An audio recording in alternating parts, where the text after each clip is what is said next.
할렐루야. 아멘. 이 새벽에도 하나님 앞에 나오시는 모든 성도님들을 축복합니다.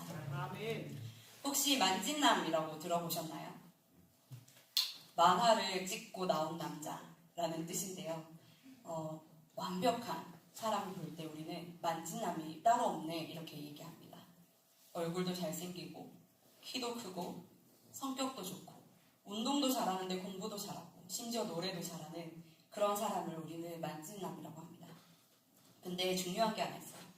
나한테는 친절하지만 남에게는 살짝 쌀쌀 맞아야 돼요. 그래야지 만찢남이라고 합니다. 아람 나라에 그 만찢남이 실제로 존재했습니다. 이름하여 나아만 장군입니다. 군대 장관 나아만. 이 나아만은 어떤 사람이냐면 그의 주인 앞에서 크고 존귀한 자고 여호와께서 그에게 아람을 구원하게 하셨습니다. 큰 용사, 부자이기도 한 것 같아요. 일단 왕이 자기 편이고 굉장히 사랑하고 아끼고 높은 지위에 있는 것이 분명합니다. 그래서 병을 고치려 이스라엘에 가겠다 했더니 이스라엘 왕에게 친히 왕이 편지도 써줍니다. 또 굉장히 부자였던 것 같아요. 병을 고치기 위해서 재산을 가지고 가는데 5절에 보시면 은 10달란트와 금 6,000개와 의복 10벌을 가지고 가서 이렇게 나옵니다. 이게 지금으로 따지면 120억이 조금 넘는 금액이라고 해요. 굉장히 부자였던 것 같죠. 근데 한 가지 치명적인 단점이 있습니다. 이 완벽한 삶에 그 한 가지의 불행이 닥쳤습니다. 바로 나병입니다. 그는 큰 용사이나 나병 환자더라 라고 1절에 나와 있습니다. 이 나병은 보통 병이 아닙니다. 그냥 큰 병이라고 말하기에도 아쉬울 정도로 그 병은 너무나도 불행한 병입니다. 모든 이들에게 부정한 취급을 당하고 가족에서도 사회에서도 없는 취급을 당하게 되는 자신의 몸이 썩어 들어가는 걸 스스로 봐야만 하는 그런 괴롭고 힘든 병입니다. 얼마나 낙심이 될까요? 얼마나 허무할까요? 그리고 얼마나 간절할까요? 이 병만 아니면 완벽했을 내 인생에 사람으로서는 근데 고쳐질 수 없는 병인 거예요. 어디에서도 해결받지 못할 병인 거예요. 아무리 찾아보고 아무리 알아봐도 이 병을 고쳐줄 수 있는 사람이 없어요. 이대로 인생이 망해가는 것을 봐야만 하는, 나는 세상에서 이제 쓸모없어지고 죽음만 기다려야 되는 버림받은 인생이 되는 그런 자신의 인생을 바라만 봐야 하는 나아만의 그 심정은 어땠을까요? 아마 불행 그 자체였을 것입니다. 그런데 나아만에게는 인복이 좀 있었던 것 같아요. 나아만에게 한 소녀가 있었어요. 그 나아만 아람 사람들이 떼를 지어 나가서 이스라엘 땅에서 어린 소녀를 하나 주워왔어요. 근데 그 어린 소녀가 나아만의 아내에게 수종을 들게 되었습니다. 그 시중을 들던 소녀가 나아만의 병을 알게 되었어요. 그래서 자기가 알고 있는 나병이 낫는 방법을 알려줍니다. 뭐라고 했냐면 3절에 보시면 그의 여주인에게 이르되 우리 주인이 사마리아에 계신 선지자 앞에 계셨으면 좋겠나이다. 그가 그 나병을 고치리이다 라고 말했습니다.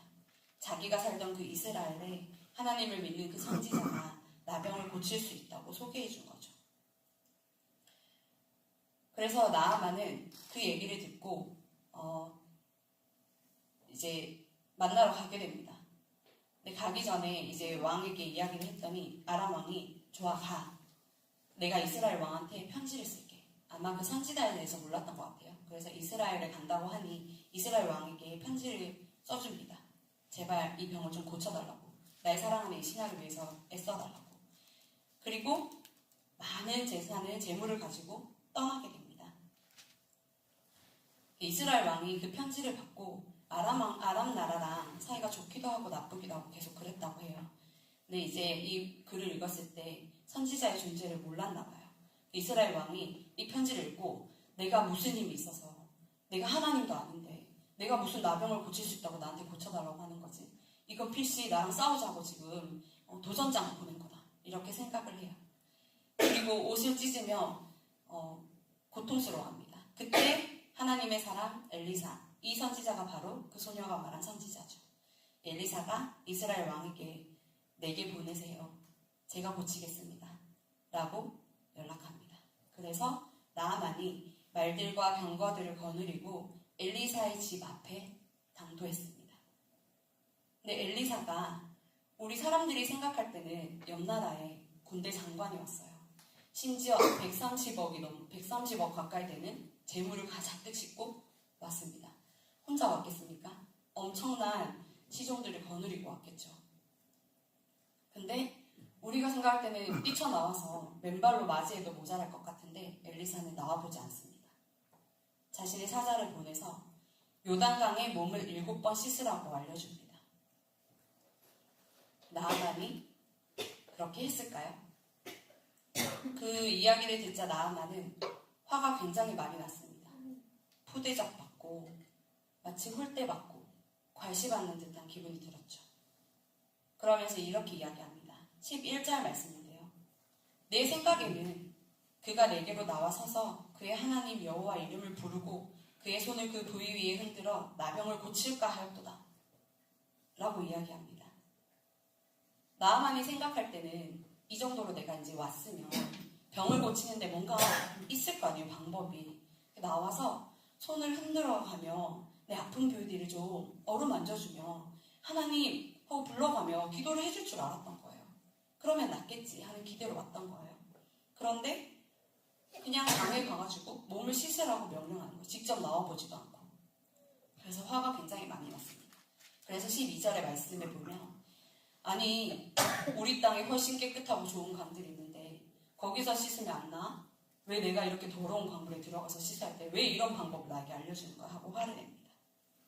그때 종들이 나와 선지자가 당신한테 큰 일을 행하라 했다면 행하지 아니했겠습니까?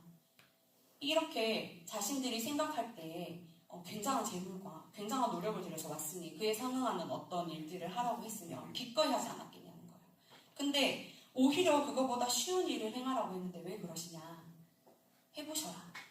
이렇게 이야기를 하고 나아만이 결국 그 말씀하신 대로 행하게 됩니다.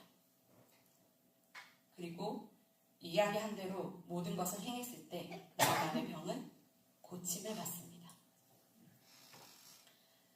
왜 엘리사는 나아만에게 직접 나와서 만나주지 않았을까요?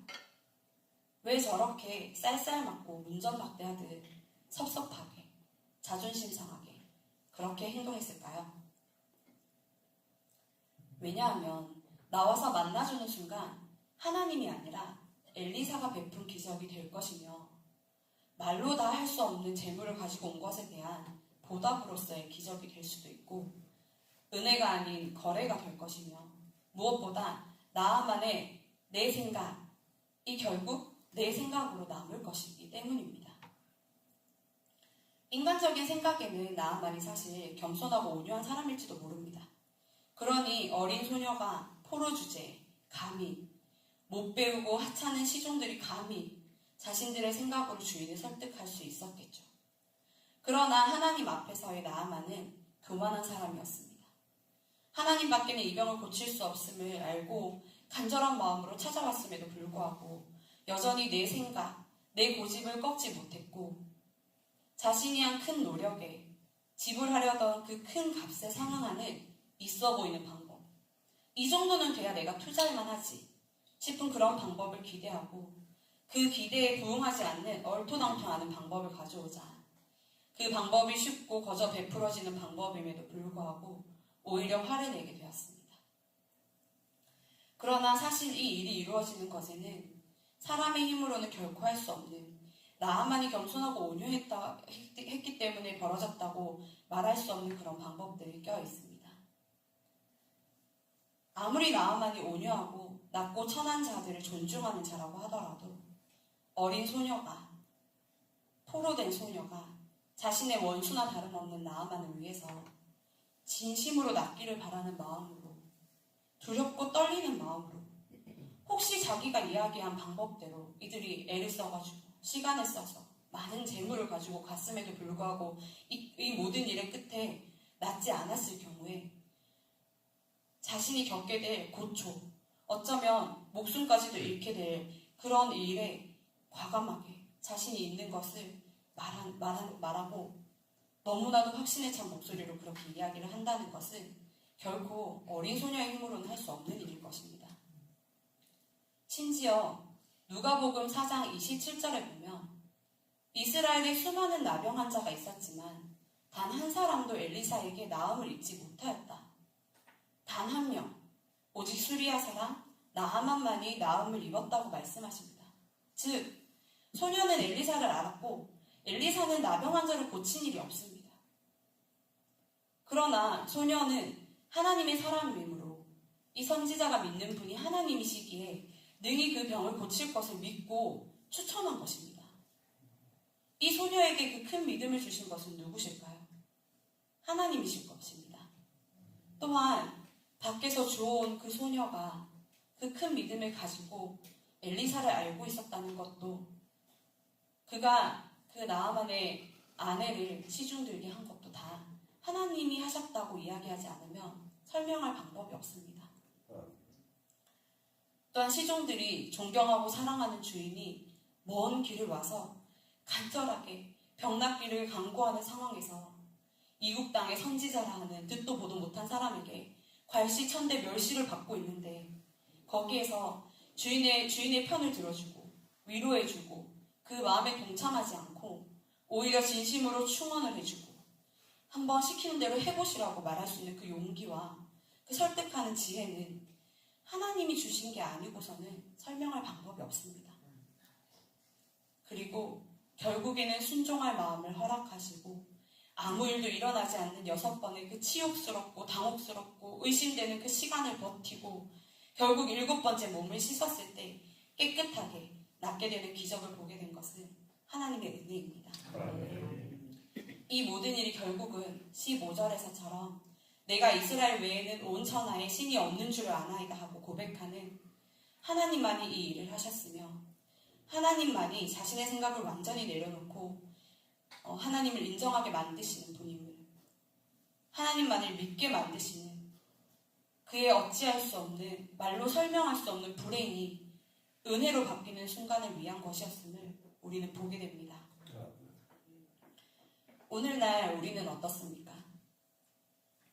하나님 앞에 은혜를 구하는 것이 아니라 나의 불행과 하나님께서 주실 은혜를 두고 혹시 거래를 하고 있지는 않습니까? 여전히 내 생각을 고집하며 이 정도로 작정하고 기도하면 이런 방법으로 고쳐주시겠지. 내 형편에 이 정도 헌금했으면 하나님이 응답하시겠지. 내 뜻과 내 생각을 껴넣은 계약서를 하나님 앞에 들이밀고 있지는 않습니까? 혹은 하나님 앞에 사람 좋은 미소를 띠고 하나님 A 방법이 좋은 것 같아요. 그렇게 이루어주세요. 혹시 안 되면 B나 C의 방법도 괜찮습니다. 하실 수 있죠? 뭐 정 안 되면 D까지는 제가 양보할게요.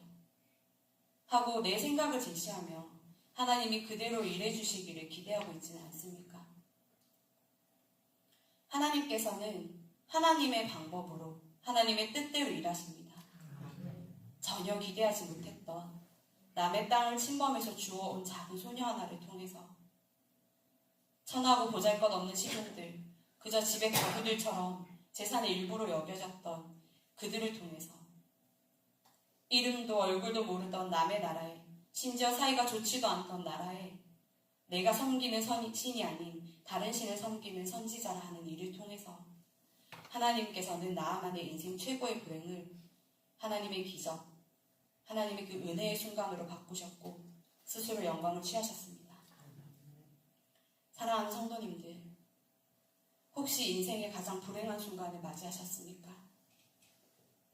그 정도가 아니더라도 신발 속 작은 돌멩이처럼 자꾸만 나를 성가시게 하는 그 불편함이 삶에 끊임없이 존재하나요? 저는 엊그제 엄마를 동두천에 있는 요양병원에 모시게 되었습니다. 자꾸 말씀을 나눌 때마다 엄마 아빠 이야기를 하게 되는데요. 기존에 치료받던 병원에서 요양병원으로 이제 이전해 가시라고 했기 때문입니다. 근데 요양병원에 갔더니 간호사 선생님 그러시더라고요. 치료받던 병원에서 요양병원으로 이전을 권하는 경우는 사실 가망이 없다는 판단이 섰기 때문이라고 하더라고요. 그래서 위급한 순간에 그 요양병원에서 할 수 있는 모든 최선을 다했음에도 불구하고 가망이 없다고 판단됐을 때 연명치료를 포기하는 각서를 쓰겠냐고 물어보시더라고요. 그럼에도 불구하고 함께 기도해보자고 간호사 선생님이 말씀하셨습니다. 쓰러진 엄마를 두고 기도할 때 저의 생각과 기대는 이것과는 다른 것이었습니다. 그러나 저는 알고 있습니다. 하나님의 방법은 언제나 우리가 생각하는 그 이상인 것을 믿고 있습니다. 내 생각을 버리고 하나님께 모든 것을 맡기고 우리의 불행을 온전한 은혜로 바꾸어 주시기를 기도하는 우리가 되길 소원합니다. 결국은 돌아보니 소녀를 만나게 하신 것도 시종들을 통해 말씀하신 것도 자신이 순종하게 된 것도 모두 하나님이 하신 일임을 오로지 나의 이 불행을 은혜로 바꾸실 분은 하나님뿐이심을 고백하게 되는 저와 여러분이 되시길 소원합니다. 그러니 낙심치 말고 포기하지 말고 작은 순종을 주님께 드립시다. 하나님께서 그 영광을 취하실 때까지 우리의 어려운 순간들이 모두 은혜의 순간이 되어 감사가 저절로 터져나올 때까지 믿음을 지키고 기도의 자리를 지키고 예배의 자리를 지켜내는 저와 여러분 되시기를 주님의 이름으로 축복합니다. 기도하겠습니다.